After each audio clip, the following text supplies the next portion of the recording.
ಜಿಬಿಎಯಿಂದ ವಾಹನಗಳ ತೆರವು ಕಾರ್ಯಾಚರಣೆ ಆರಂಭ ಆಗಿದೆ. ಫುಟ್ಪಾತ್ನಲ್ಲಿ ನಿಲ್ಲಿಸಿರೋ ಹಳೆ ವಾಹನಗಳನ್ನು ತೆರವು ಮಾಡಲಾಗುತ್ತೆ. ತೆರವು ಮಾಡಿದ ಬಳಿಕ ವಾಹನಗಳನ್ನು ಜಿಬಿಎ ಹರಾಜು ಹಾಕುತ್ತೆ. ಸಚಿವರ ನೇತೃತ್ವದಲ್ಲಿ ತೆರವು ಕಾರ್ಯಾಚರಣೆಗೆ ಚಾಲನೆ ಕೊಡಲಾಗಿದೆ. ಕ್ವೀನ್ಸ್ ರೋಡ್ನ ಸಿಗ್ನಲ್ ಬಳಿ ರಸ್ತೆಯಲ್ಲಿ ನಿಲ್ಲಿಸಿದ ವಾಹನಗಳಿಗೆ ಸಚಿವ ಕೃಷ್ಣ ಬೈರೇಗೌಡ ಸ್ಟಿಕ್ಕರ್ ಅಂಟಿಸಿದ್ರು. ಇನ್ನು ನೋಟಿಸ್ಗೆ 7 ದಿನ ಟೈಮ್ ಇದ್ದು ಉತ್ತರ ಕೊಡದೇ ಇದ್ರೆ ವಾಹನ ಹರಾಜು ಹಾಕಲಾಗುತ್ತೆ. ನೋಟಿಸ್ ನೀಡಿದ 1 ವಾರದ ಬಳಿಕ ಅನಾಥ ವಾಹನಗಳನ್ನು ತೆರವು ಮಾಡೋದು ಪಕ್ಕಾ ಎನ್ನಲಾಗ್ತಾ ಇದೆ. ಇತ್ತೀಚೆಗೆ ಜಿಬಿಎ ನಗರದಲ್ಲಿ ಸಮೀಕ್ಷೆಯನ್ನ ಮಾಡಿದ್ದು, ಸಮೀಕ್ಷೆ ಪ್ರಕಾರ ಸುಮಾರು 1518 ವಾಹನಗಳಿಗೆ ಮಾಲೀಕರೇ ಇಲ್ಲ ಎನ್ನಲಾಗಿದೆ. ವರ್ಷಾನುಗಟ್ಟಲೆ ಸಮಯದಿಂದ ರಸ್ತೆ ಬದಿಯಲ್ಲೇ ಇರುವಂತಹ ವಾಹನಗಳನ್ನು ಮೊದಲು ತೆರವು ಮಾಡಲಾಗುತ್ತದೆ ಮತ್ತು ಕೇಂದ್ರ ಪಾಲಿಕೆಯ ವ್ಯಾಪ್ತಿಯಲ್ಲಿ ಅತ್ಯಂತ ಹೆಚ್ಚಿನ ವಾಹನಗಳು ಪತ್ತೆಯಾಗಿವೆ. ತೆರವು ಕಾರ್ಯಾಚರಣೆಗೆ ಚಾಲನೆ ನೀಡಿದ ಬಳಿಕ ಸಚಿವ ಕೃಷ್ಣ ಬೈರೇಗೌಡ ಮಾತನಾಡಿ, ರಸ್ತೆ ಹಾಗೂ ಪಾರ್ಕಿಂಗ್ ಜಾಗದಲ್ಲಿ ತಮ್ಮ ಸ್ವಂತ ವಾಹನ ಬಿಟ್ಟಿದ್ದಾರೋ ಇವುಗಳ ತೆರವು ಕಾರ್ಯ ಮಾಡಬೇಕು ಅಂತ 15 ದಿನಗಳ ಹಿಂದೆನೇ ಮನವಿ ಮಾಡಿದ್ವಿ. ಆದರೂ ಪಾರ್ಕ್ ಮಾಡಿರೋದ್ರಿಂದ ಜನರಿಗೆ ತೊಂದರೆ ಆಗ್ತಾ ಇದೆ. ಸದ್ಯ ವಾಹನಕ್ಕೆ 1 ವಾರದ ನೋಟಿಸ್ ಅಂಟಿಸ್ತೀವಿ. 1 ವಾರದ ನಂತರನೂ ತೆಗೆದಿಲ್ಲ ಅಂದರೆ ಟೋಯಿಂಗ್ ಮಾಡ್ತೀವಿ ಅಂತ ಹೇಳಿದ್ರು. ರಾಜ್ಯದಲ್ಲಿ ಮಳೆ ಅಬ್ಬರ ಮುಂದುವರೆದಿದೆ. ಇಂದು 7 ಜಿಲ್ಲೆಗಳಿಗೆ ಆರೆಂಜ್ ಅಲರ್ಟ್ ನೀಡಲಾಗಿದೆ.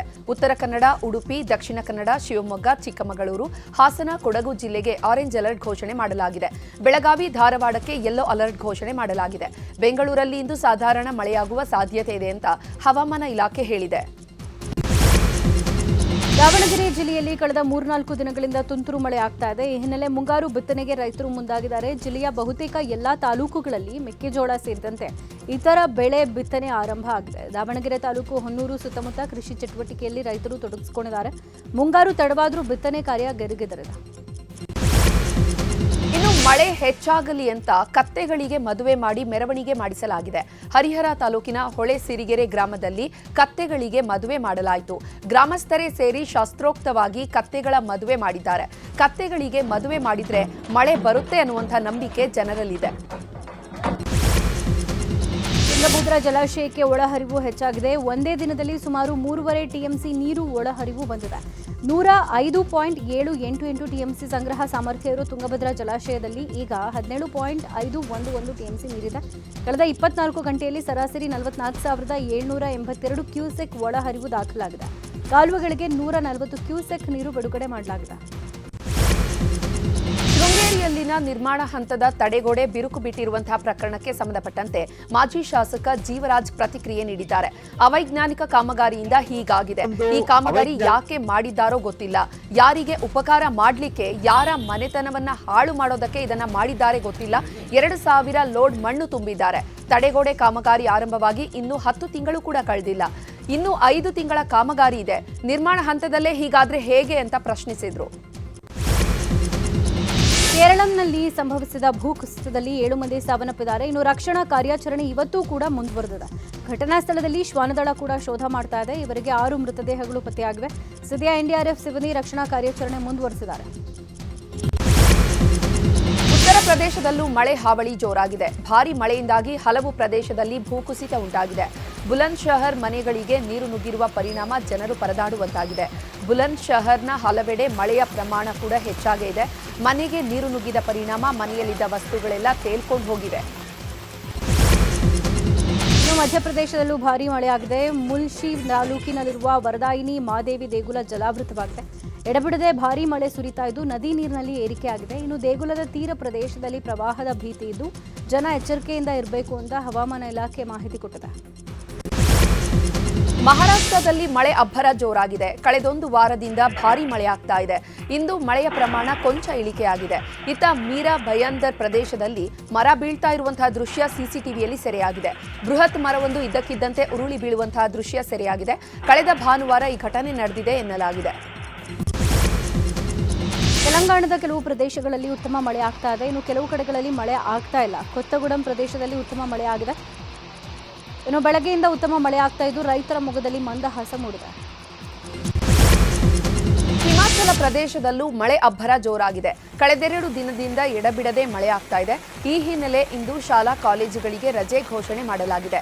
ಜನರು ಎಚ್ಚರಿಕೆಯಿಂದ ಇರುವಂತೆ ಹವಾಮಾನ ಇಲಾಖೆ ಹೇಳಿದೆ. ಬೆಂಗಳೂರಿನ ಬ್ಯಾಡರಹಳ್ಳಿಯ ಭಾರತ್ ನಗರದಲ್ಲಿ ಕಾಣಿಸಿಕೊಂಡಿದ್ದ ಚಿರತೆ ಮತ್ತೆ ನಿನ್ನೆ ರಾತ್ರಿ 9:30ಕ್ಕೆ ಕಾಣಿಸಿಕೊಂಡಿದ್ದು ಸ್ಥಳೀಯ ಜನರಲ್ಲಿ ಆತಂಕ ಮೂಡಿದೆ. ನಿನ್ನೆ ಚಿರತೆ ಇಲ್ಲ ಅಂತ ಅರಣ್ಯ ಸಿಬ್ಬಂದಿ ವಾಪಸ್ ಹೋಗಿದ್ರು. ಈಗ ಮತ್ತೆ ಅದೇ ಪಾರ್ಕ್ ಮುಖಾಂತರವಾಗಿ ಚಿರತೆ ಓಡಾಡಿತು. ಚಿರತೆ ಓಡಾಟದ ದೃಶ್ಯ ಕಂಡು ಸ್ಥಳೀಯರು ಗಾಬರಿಯಾಗಿದ್ದಾರೆ. ಚಿಕ್ಕಮಗಳೂರು ತಾಲೂಕಿನ ಮೇಲುಹೊಲದ ಗದ್ದೆಯ ಕವಿಕಲ್ ಗುಡ್ಡದ ಸಮೀಪ ಹುಲಿ ಕಾಣಿಸಿಕೊಂಡಿದೆ. ಸನ್ಸೆಟ್ ಪಾಯಿಂಟ್ಗೆ ಹೋಗ್ತಾ ಇದ್ದ ಪ್ರವಾಸಿಗರ ವಾಹನಕ್ಕೆ ಹುಲಿ ಸಿಕ್ಕಿದೆ. ಇನ್ನು ಹುಲಿ ರಸ್ತೆ ದಾಟುವವರೆಗೂ ಕೂಡ ಪ್ರವಾಸಿಗರು ವಾಹನವನ್ನ ಅಲ್ಲಿಯೇ ನಿಲ್ಲಿಸಿದ್ರು. ಹುಲಿ ಕಂಡು ಪ್ರವಾಸಿಗರು ಖುಷಿಯಾಗಿದ್ದಾರೆ.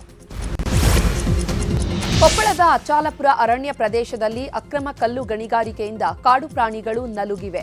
ಗಣಿಗಾರಿಕೆಯಿಂದ ಬೆಟ್ಟಗಳಿಂದ ಕರಡಿಗಳು ಹೊರಬರ್ತಾ ಇದ್ದು ಕಲ್ಲು ಗಣಿಗಾರಿಕೆ ಮಾಡಬೇಡಿ ಎಂದ್ರೂ ಕೂಡ ದಂಧೆಕೋರರು ನಿಲ್ಲಿಸ್ತಾ ಇಲ್ಲ ಅಂತ ಸ್ಥಳೀಯರು ಆಕ್ರೋಶ ವ್ಯಕ್ತಪಡಿಸಿದ್ದಾರೆ.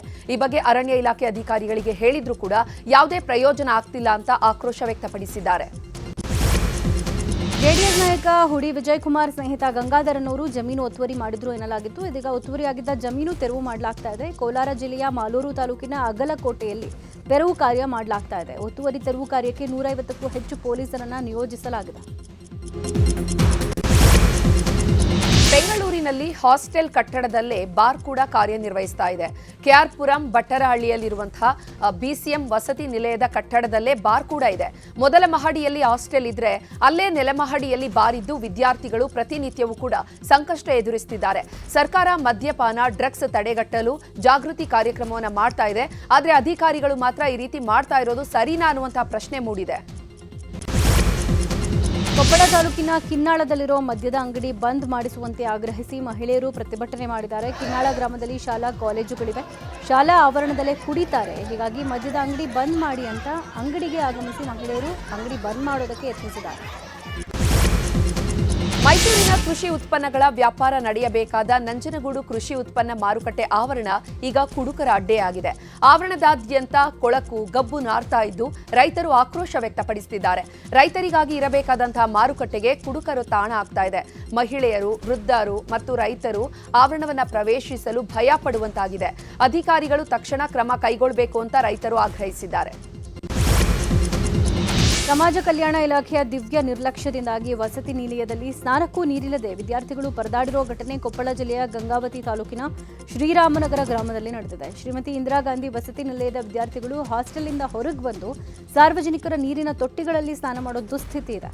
ಹಲವು ವರ್ಷಗಳಿಂದ ಗೋದಾಂನಲ್ಲಿ ಹಾಸ್ಟೆಲ್ ನಡೀತಾ ಇದೆ. ಈ ಬಗ್ಗೆ ಕ್ರಮ ಕೈಗೊಳ್ತೀವಿ ಅಂತ ಶಾಸಕರೇ ಹೇಳಿದ್ರು ಯಾವುದೇ ಕ್ರಮ ಆಗಿಲ್ಲ ಅಂತ ಸ್ಥಳೀಯರು ಆಕ್ರೋಶ ವ್ಯಕ್ತಪಡಿಸಿದ್ದಾರೆ. ಕೆಆರ್ಎಸ್ನಿಂದ ನಾಲೆಗಳಿಗೆ ನೀರು ಬಿಡಲು ರೈತರು ಒತ್ತಾಯಿಸುತ್ತಿದ್ದಾರೆ. ಈ ನಡುವೆ ಬೆಂಗಳೂರಲ್ಲಿ ನೀರಾವರಿ ಸಲಹಾ ಸಮಿತಿ ಸಭೆ ಕರೆಯಲಾಗಿದೆ. ಬೆಂಗಳೂರಲ್ಲಿ ನೀರಾವರಿ ಸಮಿತಿ ಸಭೆ ನಡೆಯಲಿದ್ದು ಜಲಸಂಪನ್ಮೂಲ ಸಚಿವರು ಭಾಗಿಯಾಗಲಿದ್ದಾರೆ. ಇಂದು ಶ್ರೀರಂಗಪಟ್ಟಣದಲ್ಲಿ ರೈತರು ಪ್ರತಿಭಟನೆಗೆ ಮುಂದಾಗಿದ್ದು ಅದೇ ವೇಳೆ ಬೆಂಗಳೂರಿನಲ್ಲಿ ಸಭೆ ಕರೆದಿರೋದು ಭಾರೀ ಚರ್ಚೆಗೆ ಗ್ರಾಸವಾಗಿದೆ.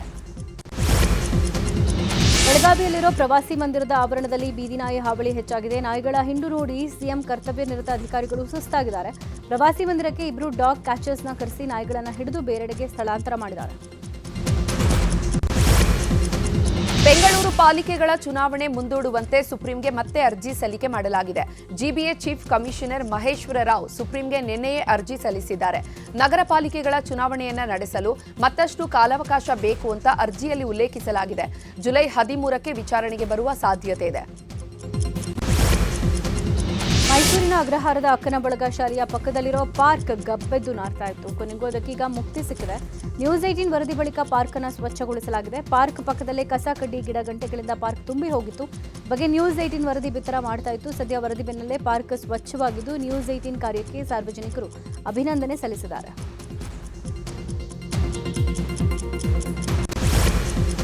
ಮುಖ್ಯಮಂತ್ರಿ ಆದ ಮೇಲೆ ಇದೇ ಮೊದಲ ಬಾರಿಗೆ ಡಿಕೆ ಶಿವಕುಮಾರ್ ಬೆಂಗಳೂರು ಸಿಟಿ ರೌಂಡ್ಸ್ ಹಾಕ್ತಿದ್ದಾರೆ. ಫುಟ್ಪಾತ್ ಒತ್ತುವರಿ ತೆರವು ಕಾರ್ಯಾಚರಣೆಯನ್ನ ಸಿಎಂ ಡಿಕೆ ಶಿವಕುಮಾರ್ ಪರಿಶೀಲನೆ ನಡೆಸಲಿದ್ದಾರೆ. ಒಟ್ಟು 7 ಪ್ರದೇಶಗಳಿಗೆ ತೆರಳಿ ಸಿಎಂ ಪರಿಶೀಲನೆಯನ್ನ ನಡೆಸುತ್ತಾರೆ. ಶಾಸಕರಿಗೆ ಸಿಎಂ ಆಯೋಜಿಸಿದ ಡಿನ್ನರ್ ಪಾರ್ಟಿ ಸಕ್ಸಸ್ಫುಲ್ ಆಗಿದೆ ಅಂತ ಪರಿಷತ್ ಸದಸ್ಯ ಚಂದ್ರರಾಜ್ ಹಟ್ಟಿಹೊಳಿ ಹೇಳಿದ್ದಾರೆ. ಬೆಳಗಾವಿಯಲ್ಲಿ ಮಾತನಾಡಿದ ಅವರು ಸಿಎಂ ಆದ ಬಳಿಕ ಡಿಕೆಶಿ ಮೊದಲ ಬಾರಿಗೆ ಬೆಳಗಾವಿಗೆ ಬಂದಿದ್ರು. ವಿಭಾಗೀಯ ಪ್ರಗತಿ ಪರಿಶೀಲನಾ ಸಭೆ ನಡೆಸಿದ್ರು. ಮೊದಲ ಬಾರಿಗೆ ಬಂದಿದ್ದರಿಂದ ಸಿಎಂ ಸ್ಥಳೀಯ ಶಾಸಕರಿಗೆ ಔತಣಕೂಟ ಆಯೋಜಿಸಿದ್ರು ಅಷ್ಟೇ. ಸಿಎಂ ಡಿನ್ನರ್ ಪಾರ್ಟಿ ಸಕ್ಸಸ್ ಆಯಿತು ಅಂತ ಹೇಳಿದ್ರು. ಸಂಪುಟ ವಿಸ್ತರಣೆ ವೇಳೆ ನನಗೂ ಅವಕಾಶ ಕೊಡಬೇಕು, ನಾನು ಪ್ರಬಲ ಆಕಾಂಕ್ಷಿ ಅಂತ ಬೆಳಗಾವಿಯಲ್ಲಿ ಹಾನಗಲ್ ಶಾಸಕ ಶ್ರೀನಿವಾಸ ಮಾನೆ ಹೇಳಿದ್ದಾರೆ. ಈ ಕುರಿತು ಮಾತನಾಡಿದ ಅವರು, ಕರ್ನಾಟಕ ಸರ್ಕಾರದ ರಚನೆಯಲ್ಲಿ ಕಿತ್ತೂರು ಕರ್ನಾಟಕದ ಪಾತ್ರ ಬಹುಮುಖ್ಯವಾಗಿದೆ. ಇಲ್ಲಿ ಅತಿ ಹೆಚ್ಚು ಸ್ಥಾನಗಳಿರುವಂತಹ ಕ್ಷೇತ್ರವೇ ರಾಜ್ಯದಲ್ಲಿ ಅಧಿಕಾರಕ್ಕೆ ಬರುತ್ತೆ. ಈಗಾಗಲೇ ಕಿತ್ತೂರು ಕರ್ನಾಟಕ ಭಾಗಕ್ಕೆ ಮೊದಲ ಹಂತದಲ್ಲಿ ಇಬ್ಬರಿಗೆ ಅವಕಾಶ ಸಿಕ್ಕಿದೆ. ಈ ಬಾರಿ ಸಂಪುಟ ವಿಸ್ತರಣೆಯ ವೇಳೆ ಹೆಚ್ಚು ಸ್ಥಾನ ಸಿಗುವ ನಿರೀಕ್ಷೆ ಇದೆ. ಹಾವೇರಿಗೆ ಪ್ರಾತಿನಿಧ್ಯ ಸಿಗುವ ಭರವಸೆ ಇದೆ. ಹೀಗಾಗಿ ಸಂಪುಟ ವಿಸ್ತರಣೆ ಆದರೆ ನಾನು ಕೂಡ ಪ್ರಬಲ ಆಕಾಂಕ್ಷಿಯಾಗಿರುವೆ ಎಂದಿದ್ದಾರೆ. ಮಾಜಿ ಸಚಿವೆ ಲಕ್ಷ್ಮೀ ಹೆಬ್ಬಾಳ್ಕರ್ ಕುಟುಂಬ ಸಮೇತರಾಗಿ ಸಿಎಂ ಡಿಕೆಶಿ ಅವರನ್ನ ಭೇಟಿಯಾಗಿದ್ದಾರೆ. ಬೆಳಗಾವಿಯ ಪ್ರವಾಸ ಮಂದಿರದಲ್ಲಿ ಸಿಎಂರನ್ನ ಭೇಟಿಯಾದರು. ಹೆಬ್ಬಾಳ್ಕರ್ ತಾಯಿ ಗಿರಿಜಾ ಹಟ್ಟಿಹೊಳಿ, ಸಹೋದರ ಚೆನ್ನರಾಜ್ ಹಟ್ಟಿಹೊಳಿ ಹಾಗೂ ಸಹೋದರಿಯರೊಂದಿಗೆ ಆಗಮಿಸಿ ಸಿಎಂನ ಭೇಟಿಯಾದರು. ಅಕ್ಟೋಬರ್ನಲ್ಲಿ ವಿಶ್ವವಿಖ್ಯಾತ ಮೈಸೂರು ದಸರಾ ಹಿನ್ನೆಲೆ ಇಂದು ಸಿಎಂ ಅಧ್ಯಕ್ಷತೆಯಲ್ಲಿ ಮಹತ್ವದ ಸಭೆ ನಡೆಯಲಿದೆ. ಮಧ್ಯಾಹ್ನ 3 ಗಂಟೆಗೆ ವಿಧಾನಸೌಧದಲ್ಲಿ ನಡೆಯುವಂತಹ ಸಭೆಯಲ್ಲಿ ದಸರಾ ಉದ್ಘಾಟಕರು, ಗಜಪಡೆ ಪಯಣ, ಜಂಬೂ ಸವಾರಿ, ಸಾಂಸ್ಕೃತಿಕ ಕಾರ್ಯಕ್ರಮಗಳ ಆಯೋಜನೆ, ದಸರಾ ಉಪಸಮಿತಿಗಳ ರಚನೆ ಕುರಿತು ಚರ್ಚೆ ನಡೆಯಲಿದೆ. ರಾಜ್ಯದಲ್ಲಿ ಸಿಎಂ ಡಿಕೆ ಶಿವಕುಮಾರ್ ಸರ್ಕಾರದ ವಿರುದ್ಧ ಜಂಟಿ ಸಮರ ನಡೆಸೋಕೆ ಬಿಜೆಪಿ ಜೆಡಿಎಸ್ ರೂಪುರೇಷೆ ಸಿದ್ಧಪಡಿಸಿಕೊಳ್ತಾ ಇದೆ. ಹೀಗಾಗಿ ಇವತ್ತು ಬಿಜೆಪಿ ಜೆಡಿಎಸ್ ಸಮನ್ವಯ ಸಭೆ ನಡೆಸೋಕೆ ಮುಂದಾಗಿವೆ. ಇದರ ಜೊತೆಗೆ ಹಿರಿಯೂರು ಬೈ ಎಲೆಕ್ಷನ್ಗೂ ತಯಾರಿ ಮಾಡಿಕೊಳ್ಳಲಾಗ್ತಾ ಇದೆ. ಇವತ್ತು ಖಾಸಗಿ ಹೋಟೆಲ್ನಲ್ಲಿ ಸಭೆ ಆಯೋಜನೆ ಮಾಡಲಾಗಿದೆ. ಕ್ರೈಮ್ ಸುದ್ದಿಗಳನ್ನ ನೋಡೋಣ. ನ್ಯಾಯಾಲಯಕ್ಕೆ ಬಾಂಬ್ ಬೆದರಿಕೆ ಆಯಿತು. ಇದೀಗ ಆರೋಪಿಗೆ ಜಾಮೀನು ನೀಡುವಂತೆ ನ್ಯಾಯಾಧೀಶರಿಗೆ ಜೀವ ಬೆದರಿಕೆ ಹಾಕಲಾಗಿದೆ. ಚಾಮರಾಜನಗರದ ಪ್ರಧಾನ ಹಿರಿಯ ಸಿವಿಲ್ ನ್ಯಾಯಾಧೀಶರಿಗೆ ಜೀವ ಬೆದರಿಕೆ ಬಂದಿದೆ. ಅನಾಮಧೇಯ ನಂಬರ್ನಿಂದ ಕರೆ ಮಾಡಿ ಜಾಮೀನು ತಿರಸ್ಕರಿಸಿದ್ರೆ ಮುಂದಿನ ಟಾರ್ಗೆಟ್ ನೀನೆ, ನಿನ್ನನ್ನ ಬದುಕಲು ಬಿಡುವುದಿಲ್ಲ ಅಂತ ಬೆದರಿಕೆ ಹಾಕಿದ್ದಾರೆ. ಸದ್ಯ ಈ ಘಟನೆಗೆ ಸಂಬಂಧಪಟ್ಟಂತೆ ಚಾಮರಾಜನಗರ ಪಟ್ಟಣ ಪೊಲೀಸ್ ಠಾಣೆಯಲ್ಲಿ ಪ್ರಕರಣ ದಾಖಲಾಗಿದೆ. ಪೊಲೀಸರು ತನಿಖೆ ಮಾಡ್ತಿದ್ದಾರೆ.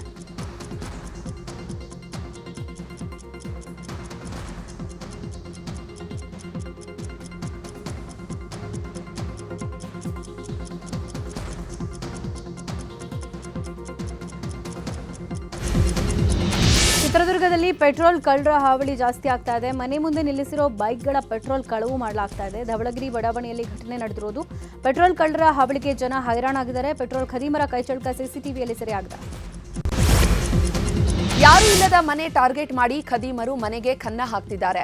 ಬಾಗಲಕೋಟೆ ಜಿಲ್ಲೆ ಇಳಕಲ್ನ ಟೀಚರ್ಸ್ ಕಾಲೋನಿಯಲ್ಲಿ ಘಟನೆ ನಡೆದಿದೆ.